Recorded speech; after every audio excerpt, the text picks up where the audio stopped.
नमस्कार दोस्तों, फिर से स्वागत है एक नया फॉल्ट और नई वीडियो में। जो मोबाइल है Redmi 9 एक्टिव, इसमें डिस्प्ले में फ्लिकरिंग का फॉल्ट है। तो सारा डायग्नोज करने के बाद हमने CPU पे काम करने का निर्णय लिया है। देखिए, फ़िलहाल assembly quick 2008, heat 320, air 50 glue cutting कर रहे हैं।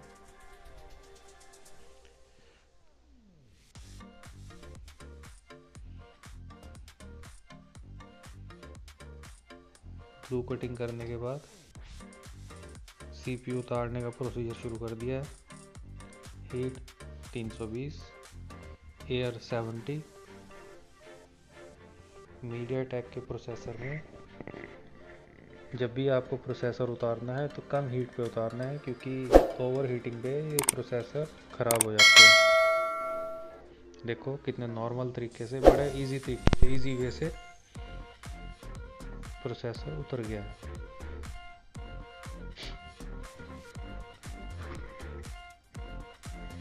अब मैकेनिक की PPD 183 विद फ्लक्स जब भी काम करें।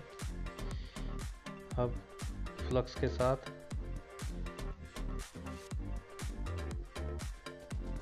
रीसोल्डिंग और ग्लू रिमूव हो रहा है। Iron temperature 350।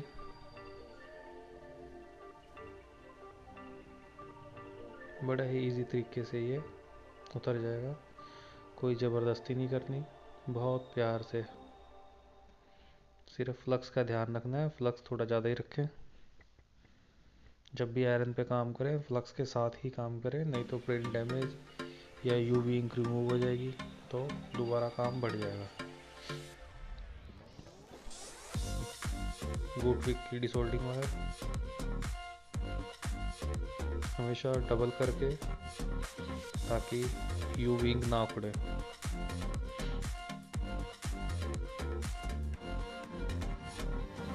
और जितना अच्छे से सफाई करेंगे उतना ही सफाई से आपका CPU बैठेगा। देखो एक एक पॉइंट में क्लियर कर रहा हूँ, कहीं पे भी जरा सा भी डस्ट पार्टिकल, ब्लैक ग्लू कुछ ना रह जाए। दोस्तों बहुत इजी है और कोई मुश्किल काम नहीं है, सिर्फ सफाई पे ध्यान दें। कुछ लोग CPU बना भी लेते हैं, CPU लगा भी लेते हैं, और कभी कामयाब होता है कभी नहीं कामयाब होता। अगर आप ढंग से काम करेंगे, सफाई से काम करेंगे, तो कभी भी ऐसी कोई दिक्कत नहीं आएगी। अगर फिर भी दिक्कत आती है, मेरा नंबर डिस्प्ले पे शो हो रहा है, व्हाट्सएप करें, वीडियो बना के भेजें। जितना हो सकता है मैं ज़्यादा से ज़्यादा मदद करूँगा।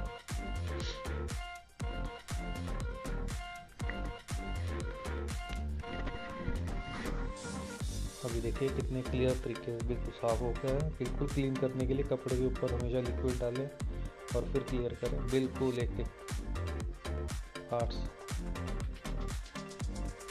एक पैड चमकेगा।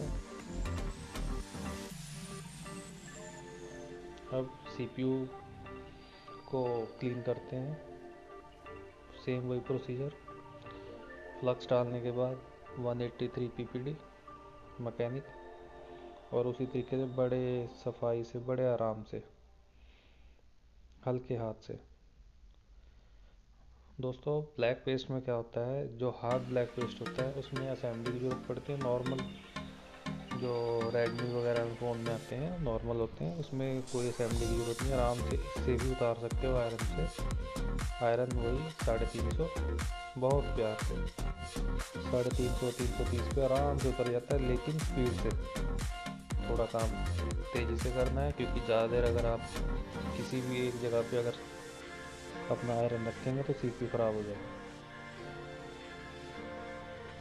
और वैसे CPU क्लीन करने के लिए प्री हीटर सबसे अच्छा है, प्री हीटर लें, उस पर काम करें। मैंने भी ले रखा है, सिर्फ दिखाने के लिए नहीं किया, कि ज़्यादातर लोगों के पास नहीं होता। अगली बार जब भी वीडियो बनाऊंगा मैं प्री हीटर पे बनाऊंगा।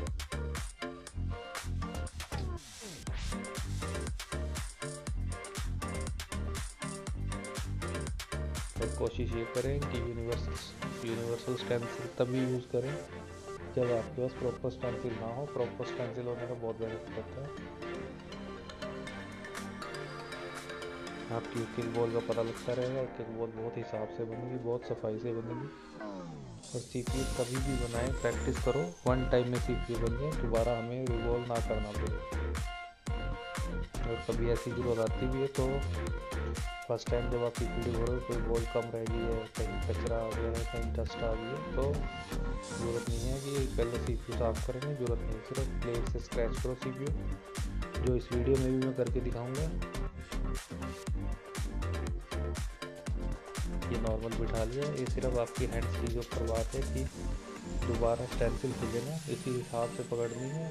प्रैक्टिस करो यारो, कोई मुश्किल नहीं है।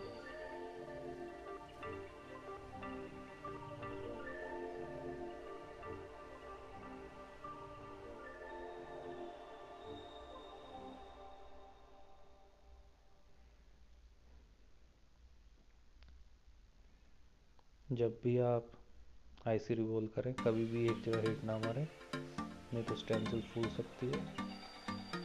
हमेशा हाथ घुमा घुमा के, चाहे वो सीपीयू बिठा रहे हो, चाहे सीपीयू उतार रहे हो या आईसी बना रहे हो, इसकी प्रैक्टिस आप एक टिश्यू पेपर पे भी कर सकते हैं। अगर बैठ के कभी टाइम मिले तो टिश्यू पेपर पे करें प्रैक्टिस।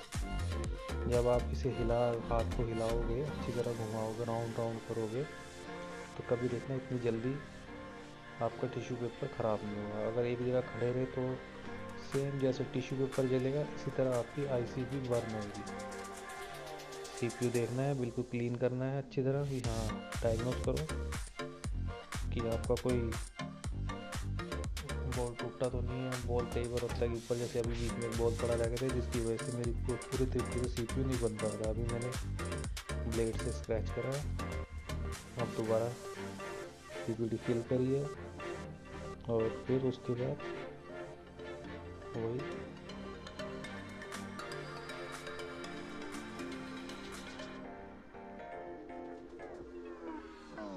दोस्तों, कभी भी ऐसे काम की जरूरत पड़े तो आप मुझे कोरियर भी कर सकते हैं। कोई काम आपको नहीं आता, हमारे से सीख भी सकते हैं।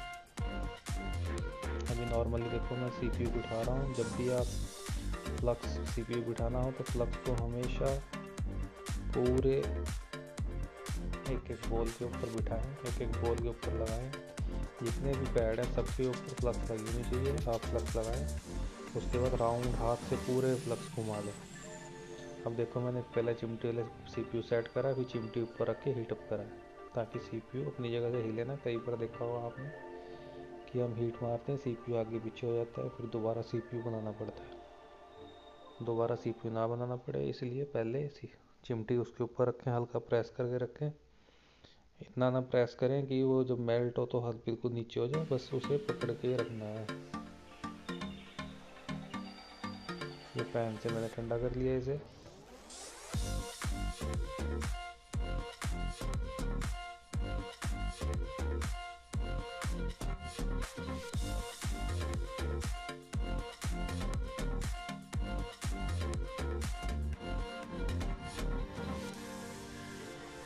अगर आपने ढंग से बिल्कुल प्रॉपर तरीके से काम किया है तो वन टाइम में आपका सेट हमेशा ऑन होगा।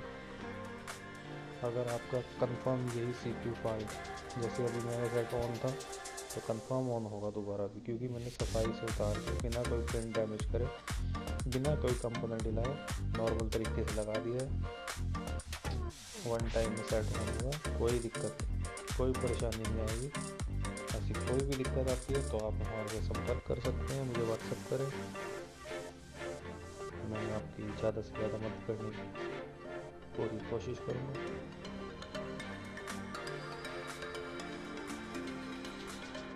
ये हमने मदरबोर्ड लगा लिया है, ये केबल लगाई और ये पोको लिख के आ गया। ये ड्रॉप केस था, मेरे पास फोल्डर लगने के लिए आया था। उसके बाद सीपीयू भी करा है, फोल्डर भी लगाया है और बिल्कुल नॉर्मल। मैंने लगातार कम से कम 24 घंटे चला के भी देखा है। उसके बाद मैंने वीडियो अपलोड करूँगा मैं। कभी मैं बिना टेस्टिंग के काम नहीं करता। पहले कई बार होता है कि टेस्टिंग हो जाती है, उसके बाद फिर बंद हो जाता है। ऐसा मेरे यहाँ कोई काम नहीं है। जब भी आप काम करोगे तो पूरे तरीके से करें, पूरे दिल से काम करें, कभी भी आपका सेट वापस नहीं आएगा। ओके, जल्दी अगली वीडियो अपलोड करूँगा। धन्यवाद।